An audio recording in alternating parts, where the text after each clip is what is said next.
राधे कृष्ण दोस्तों। जन्म दो प्रकार के होते हैं।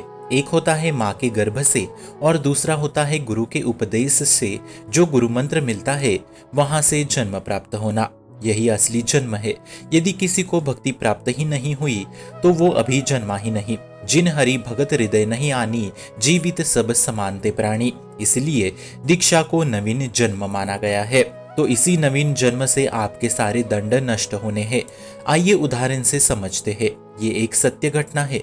एक बार एक चोर राज दरबार से धन आदि की चोरी करके राज सिपाहियों से बचने के लिए संतों की सभा में जाके बैठ गया। वहां श्री हरिवंश संप्रदाय के श्री चतुर्भुज महाराज जी के सत्संग चल रहे थे। बड़े ही उच्च कोटि के संत वैष्णव थे वो। तो वहां वो चोर जाके छुप गया। तब उसने महाराज जी के मुख से सुना कि यदि कोई घोर अपराधी भी सद्गुरु से मंत्र लेता है, दीक्षा लेता है, तो उसके सारे दंड तो माफ होते ही है, पर साथ में उसका नवीन जन्म भी होता है। तब चोर सोचता है, मैंने तो बहुत चोरी की है, मैं तो बहुत अधम हूँ, तो अगर मैं दीक्षा ले लूँ तो। तब वो ये सारे विचार महाराज जी को बताता है और कहता है, मैं एक बहुत बड़ा चोर हूँ, तो सद्गुरु मंत्र से ये पाप नष्ट होते हैं, तो मैं दीक्षा धारण करने के लिए तैयार हूँ। तब महाराज जी ने उस चोर को कंठी पहनाई, उसका वैष्णव तिलक करवाया और ये सब 1 घंटे में ही हो गया। तब वो चोर बाहर आया। तब उसको राज सिपाहियों ने पकड़ लिया और कहा, 1 घंटे पहले चोरी करते थे और अब वैष्णवों का भेष धारण करते हो, वाह तुम तो पाखंडी निकले। ऐसा बोल के राज सिपाही उसे राजा के सामने खड़ा कर दिया। तब राजा ने बोला, यदि तुम पाखंडी निकले तो तुम्हें मृत्यु दंड होगा।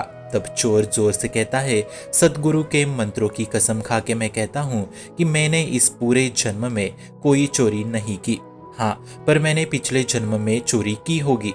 तब राजा ने सच को सामने लाने के लिए और सच को साबित करने के लिए उसके हाथ में पीपल के पत्ते को एक डोरी से बांध के उस पे लोहे की लो रख दी और तब बोला गया, अब सच क्या है बताओ। क्योंकि वो झूठ होता तो हाथ काले पड़ जाते और सच होता तब हाथ वैसे के वैसे ही रहते। ये योजना पहले के जमाने में सच झूठ को साबित करने के लिए बनाई गई थी। तब चोर ने वही कहा कि मैंने इस जन्म में कोई चोरी नहीं की। तब उसका हाथ देखा तो पता चला कि वो सच कह रहा है। तब राजा ने उसके सारे दंड माफ कर दिए और उस वैष्णव के चरण धो दिए। तो मित्रों, इस कहानी का तात्पर्य यही है कि करोड़ों गलत कामों के बाद अगर आपने दीक्षा धारण कर ली तो उसी क्षण आपका पुनर्जन्म एक वैष्णव के रूप में होगा और पुराने सारे गलत काम के दंड नष्ट हो जाते हैं। ठीक उस चोर की तरह उसने दीक्षा के बाद कठोर परीक्षा दी, पर उसमें साबित ही नहीं हो पाया कि वो एक चोर था, क्योंकि दीक्षा के बाद सारे दंडों से वो हमेशा के लिए मुक्त हो चुका था। तो मित्रों, शास्त्रों अनुसार अगर आपने खूब गलत काम किए हो और आज आश्रित भी हो तो केवल कृपा के हेतु, परंतु आप यदि दीक्षा धारण करते हो तो आपके सारे गलत कामों के दंड उसी क्षण नष्ट होने हैं। इतनी महिमा होती है गुरु मंत्र और दीक्षा की। शुभम भवतु कल्याणमोस्तु।